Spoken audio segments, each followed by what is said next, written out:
Hello viewers, I doctor S B K Lal welcome you all in my YouTube channel. मेरे YouTube channel में आपका बहुत बहुत स्वागत है। यह वीडियो बहुत दिलचस्प होने वाला है।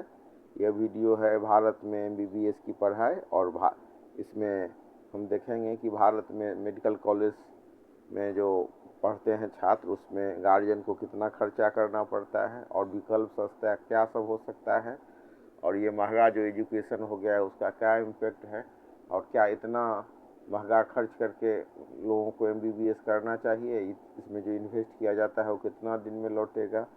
तो बहुत सारे तकनीकी पहलू का इसमें हम अध्ययन करेंगे कि एमबीबीएस करने में कितना फ़ायदा है, कितना नहीं है, और कैसे करने में फ़ायदा है। इन सारे बातों की जानकारी आपको देंगे। साथ ही इससे संबंधित और भी जो कोई आपको जिज्ञासा हो तो कमेंट सेक्शन में लिखिए, तो हम इसके लिए अलग से वीडियो बना देंगे। आइए शुरू करते हैं। सबसे पहले एमबीबीएस की पढ़ाई पर, जो आज कितना महंगा है भारत में एमबीबीएस की पढ़ाई का खर्च, इस बात पर निर्भर करता है कि आपको सीट किस प्रकार के कॉलेज में मिलती है। अगर हम 2026 के आंकड़े की बात करें तो इस आंकड़े के हिसाब से सरकारी मेडिकल कॉलेज बहुत सस्ता विकल्प है, और यहाँ सालाना फीस 5,000 से लेकर के 1 लाख के बीच में होती है। और इस तरह से कुल जो खर्चा होता है वो 50,000 से लेकर के 6 लाख तक हो सकता है। और पूरा दुनिया में फेमस है एम्स। तो एम्स जैसे संस्थान में पूरे कोर्स की फीस मात्र 6,000 रुपया के आसपास होती है, लेकिन उसके लिए मेरिट लिस्ट बहुत टॉप में होना चाहिए। फिर अगर हम तुलनात्मक अध्ययन करें निजी मेडिकल कॉलेज से, तो निजी कॉलेजों में फीस राज्य और कॉलेज की प्रतिष्ठा के अनुसार बदलती रहती है। सरकारी कोटा की बात करें, यदि आप निजी कॉलेज में सरकारी कोटे से प्रवेश करते हैं तो फीस 3 लाख से 8 लाख रुपया सालाना हो सकता है। और मैनेजमेंट कोटा की बात करें तो यहाँ फीस 10 लाख से 25 लाख सालाना हो सकता है। तो इस तरह कुल खर्च 30 लाख से 1 करोड़ तक हो सकता है। फिर हम चर्चा करते हैं एक अन्य विकल्प डीम्ड यूनिवर्सिटी का। तो ये सबसे महंगे संस्थान होते हैं। सालाना फीस यहाँ 15 लाख से 30 लाख तक होता है। और कुल खर्च की बात करें तो 80 लाख से करोड़ या उससे अधिक हो सकता है। और इसके अतिरिक्त भी बहुत सारे खर्चे हैं, केवल ट्यूशन फीस ही नहीं बल्कि अन्य खर्चों को भी ध्यान में रखना ज़रूरी होता है। हॉस्टल और मेस के चार्ज की बात करें तो 1 लाख से 3 लाख सालाना हो सकता है शहर के हिसाब से। किताब और उपकरण की बात करें तो उसमें 20,000 से 50,000 रुपया सालाना तक खर्च हो सकता है। और परीक्षा शुल्क की बात करें या यूनिवर्सिटी शुल्क की बात करें तो 10,000 से 30,000 सालाना हो सकता है। तो सरकारी कॉलेज में अगर हम दाखिला लेते हैं तो 5,000 से 1.5 लाख तक सालाना ट्यूशन फी होगा, और कुल अनुमानित खर्च होगा 50,000 से 10 लाख। वहीं अगर प्राइवेट मेडिकल कॉलेज का हम चयन करते हैं तो सालाना फीस होगा 3 लाख से 10 लाख तक, और कुल अनुमानित खर्च होगा 20 लाख से 50 लाख तक।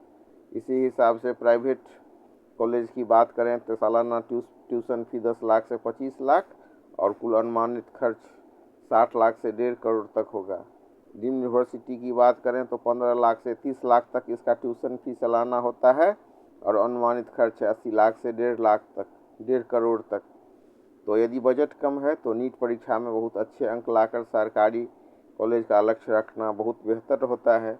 इसके अलावा कई सरकारें बैंक और शिक्षा ऋण और छात्रवृत्ति की सुविधा भी प्रदान करते हैं। तो अगर आपके पास पैसा नहीं है तो आपके पास विकल्प है कि आप नीट सब क्रैश कीजिए, लेकिन वहाँ बहुत प्रतिस्पर्धा है, इस बात का ख्याल रखना चाहिए। और एक फ़ायदा और आपको मिलता है कि अगर नीट आप कंप्लीट कर लिए और एमबीबीएस का सीट नहीं मिला तो फिर बीएएमएस और बीएचएमएस का सीट आपको मिल सकता है। उसके लिए भी आज इतना मेडिकल एजुकेशन भारत में महंगा हो गया है कि बीएएमएस और बीएचएमएस में भी आपको लाखों रुपया खर्च करना होता है। कई बार ये रकम 20-25 लाख 26 लाख बीएएमएस और बीएचएमएस में भी लग जाता है। तो अगर मतलब सरकारी कॉलेज आपको मिल जाता है बीएएमएस या बीएचएमएस का, तो बहुत कम खर्च में आप इसको कर सकते हैं। और अगर इसमें बीएएमएस या बीएचएमएस करते हैं तो बीएएमएस का फुल फॉर्म होता है bachelor of Ayurvedic medicine and surgery, और बीएचएमएस का फुल फॉर्म होता है bachelor of homeopathic medicine and surgery. तो भारत के भारत में चिकित्सा के क्षेत्र में दो महत्वपूर्ण और लोकप्रिय विकल्प हैं और दोनों का पाठ्यक्रम 5.5 वर्ष है। 4.5 वर्ष का शैक्षणिक सत्र और 1 वर्ष का अनिवार्य इंटर्नशिप होता है। इसमें प्रवेश के लिए नीट परीक्षा उत्तीर्ण करना आवश्यक होता है। अब चर्चा करते हैं स्कोप का। दोनों क्षेत्र में करियर के अवसर बढ़ रहे हैं, विशेष करके सरकारी और निजी स्वास्थ्य क्षेत्र में। BAMS की बात करें तो इसकी उपलब्धियां होती है आयुर्वेदिक डॉक्टर के रूप में निजी क्लिनिक खोल सकते हैं, सरकारी या निजी अस्पतालों में मेडिकल ऑफिसर के रूप में कार्य कर सकते हैं, या फिर वेलनेस सेंटर, आयुर्वेदिक फार्मास्यूटिकल कंपनियों में शोध और विकास और शिक्षण में इसका अच्छा स्कोप है। और इसके प्रासंगिकता की बात करें तो आधुनिक जीवन शैली से जुड़ी बीमारियों, वेलनेस टूरिज्म के कारण आयुर्वेद की मांग वैश्विक स्तर पर बढ़ रही है। फिर बात कर रहे हैं BHMS का, तो होम्योपैथिक डॉक्टर के रूप में निजी प्रैक्टिस करना बहुत लोकप्रिय है। इसके अलावा होम्योपैथिक अस्पतालों, डिस्पेंसरी और स्वास्थ्य केंद्रों में काम किया जा सकता है। होम्योपैथिक दवाओं के निर्माण, अनुसंधान और स्वास्थ्य शिक्षा में करियर बनाया जा सकता है। तो प्रासंगिकता यह है कि यह एक सुरक्षित और कम साइड इफेक्ट वाली चिकित्सा पद्धति मानी जाती है। इसके कारण लोग इसे पुरानी बीमारियों के लिए चुन रहे हैं। और अगर हम फीस और खर्चा की बात करें तो सरकारी कॉलेज से जो अगर हम BAMS या BHMS करते हैं तो इसका सालाना फीस होता है 10,000 से लेकर के 1 लाख। इस तरह से कुल सरकारी कॉलेज से कोर्स करने पर ये खर्चा बढ़ता है। पूरा कोर्स का जो कुल खर्चा है वो लगभग, मतलब फीस के मामले में करें, कुल जो कोर्स है उसका खर्च होता है 50,000 से 5 लाख तक, जब अगर सरकारी कॉलेज मिल जाए तो। और अगर निजी कॉलेज है तो सालाना फी होता है 1 लाख से लेकर के 5 लाख तक, और कुल कोर्स का खर्च होता है 6 लाख से 25 लाख तक। तो आज आप देख सकते हैं कि भारत में MBBS तो माने करोड़ में आपका बजट होना चाहिए, तभी आप MBBS कर सकते हैं। और अगर मतलब BHMS या BAMS कर रहे हैं तो वहाँ भी अगर प्राइवेट कॉलेज की बात करें तो 6 लाख से लेकर के 25 लाख तक आपका खर्च हो सकता है। और डीम्ड यूनिवर्सिटी में फीस काफ़ी अधिक होता है, 15 लाख से 30 लाख प्रति वर्ष तक हो सकता है।